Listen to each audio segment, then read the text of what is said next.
এক ছোট বিরতি নিয়ে। আমি তাপসী, স্বাগত জানাই সংবাদ এখনে। চলে যাব পরের সংবাদে এখন। ওয়ার্ল্ড পিস ফাউন্ডেশনের পক্ষ থেকে গ্লোবাল স্পিরিচুয়াল এনলাইটমেন্ট মিশন 2020 নিয়ে এক সাংবাদিক সম্মেলন অনুষ্ঠিত করল কলকাতার প্রেস ক্লাবে। বক্তা হিসেবে উপস্থিত ছিলেন শ্রী বিশাল অবতার।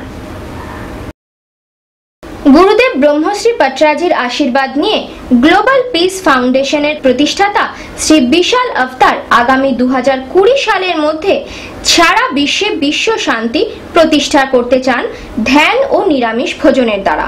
তার মতে বিশ্ব শান্তি করতে গেলে একমাত্র উপায় মেডিটেশন বা ধ্যান, এবং তার সঙ্গে অবশ্যই চাই নিরামিষ আহার।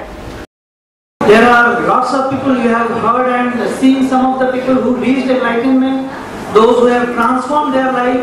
इतने सारे लोग जिनका बीपी खत्म हो गया, 32 सालों से बीपी था, थायराइड खत्म हुआ है, माइग्रेन खत्म हुआ है।